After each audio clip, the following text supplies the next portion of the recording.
یہ کہانی عادل اور ثنا کے ساتھ پیش آنے والا ایک حادثہ ہے۔ وہ لوگ گھومنے کے لیے منالی جا رہے تھے۔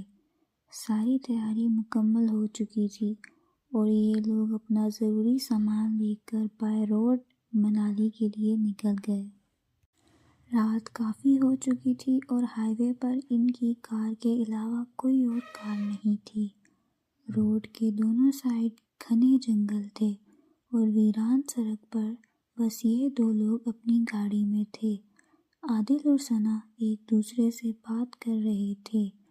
عادل کا دھیان روڈ کی طرف سے ہٹ گیا۔ ابھی یہ لوگ بات ہی کر رہے تھے کہ ان کی گاڑی سے کوئی چیز ٹکرا گئی۔ عادل اور ثنا اچانک سے چونک جاتے ہیں۔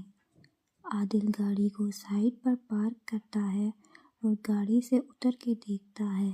وہاں ایک کالی بلی ان کی گاڑی کے نیچے آ گئی تھی اور مر گئی تھی۔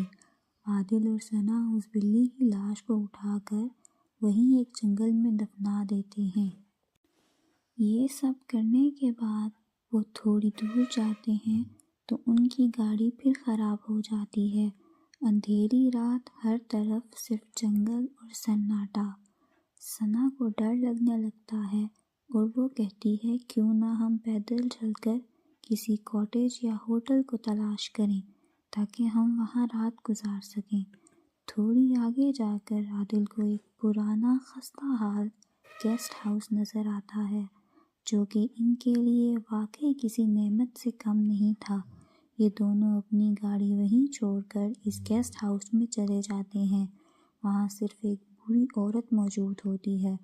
عادل اسے کمرے کی چابیاں دیتا ہے اور وہ عورت چپ چاپ انہیں چابیاں دے دیتی ہے۔ ثنا کی نظر ایک بلی پر پڑتی ہے اور وہ ڈر کے مارے زور سے چلاتی ہے۔ عادل بھاگ کر اس کے پاس جاتا ہے۔ ثنا اسے بتاتی ہے کہ یہ وہی بلی ہے جو انہوں نے دفنائی تھی۔ عادل اسے کہتا ہے کہ تم شاید تھکی ہوئی ہو، چلو کمرے میں چل کر آرام کر لو۔ ثنا بھی اسے اپنا وہم سمجھ کر اس بات کو جھٹک دیتی ہے۔ یہ دونوں اپنے کمرے میں چلے جاتے ہیں۔ ثنا نہا کر باتھ روم کے شیشے میں اپنے بال بنا رہی ہوتی ہے کہ اسے دوبارہ وہی بلی نظر آتی ہے اور وہ بوڑھی عورت کا چہرہ نظر آتا ہے۔ ڈر کے مارے ثنا چیخ مارتی ہے۔ عادل باہر سے باتھ روم کا دروازہ پیٹ رہا ہوتا ہے لیکن ثنا باتھ روم میں بے ہوش ہو چکی ہوتی ہے۔